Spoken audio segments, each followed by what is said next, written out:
ברוך אתה ה' אלוהינו מלך העולם שהכל נהיה בדברו, לעילוי נשמת שירן בת כלנית.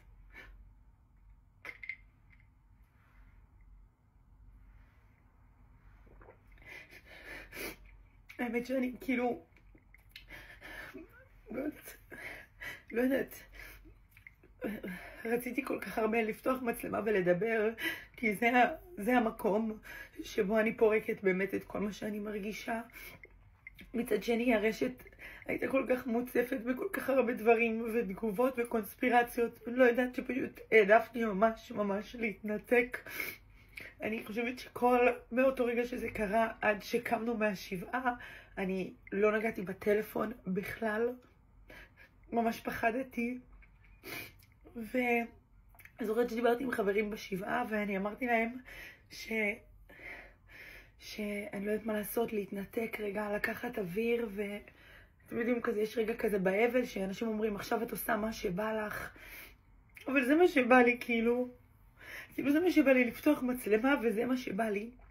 וגם הכי כאב לי, זה שעבר שבוע וחצי מאז המקרה, ואתם חיים איתי באמת את החיים יום, שעה, ופתאום נעלמתי לכם לכל כך הרבה זמן.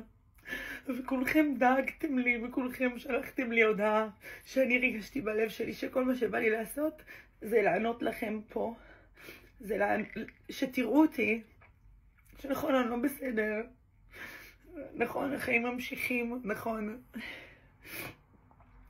אבל לא יכולתי לחשוב על העובדה הזאת, שאני רציתי להתנתק עד 30, אמרתי עד שימלאו ל-30 אני לא אענה לאף אחד, אני אתנתק וזה, אבל המצפון שלי, כאילו, המצפון והלב שלי בוער ורוצה לחזור, במיוחד שאנחנו עכשיו נכנסים לראש השנה, ולא רציתי להכניס אתכם לחג עם כל כך הרבה כאב, כי אני יודעת שהכנסתי אתכם לבית שלי ולמשפחה שלי, והכנסתי אתכם מההתלבטות לסמלה לפרום עד ליום שישי עם אבא שלי, ואז פתאום נעלמתי לכם.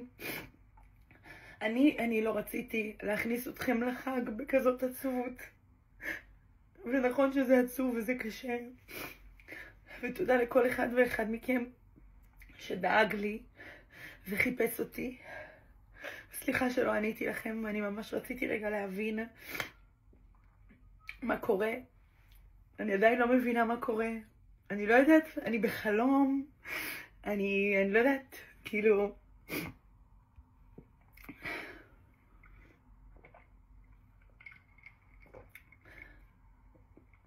אני בחלום, אני במציאות, אני כאילו לא מאמינה שזה קורה לי בגלגול חיים הזה.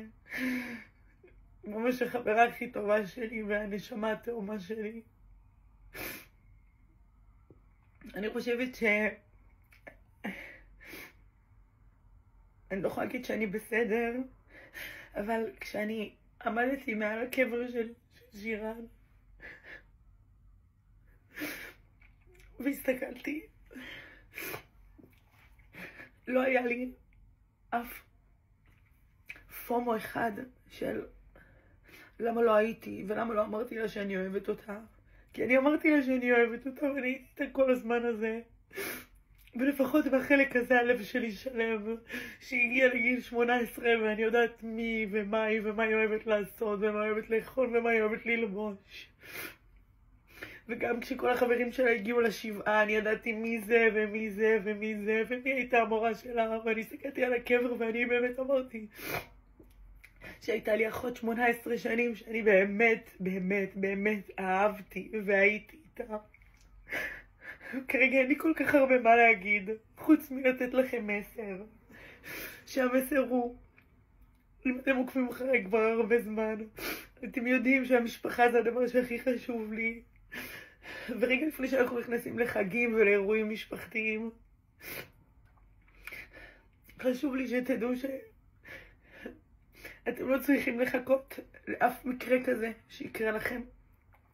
אם יקרה, שחס וחלילה לא יקרה, שלא נדע עוד צער אף אחד במדינת ישראל. אבל תהיו עם האנשים, תהיו עם המשפחה שלכם, תהיו עם הקרובים שלכם.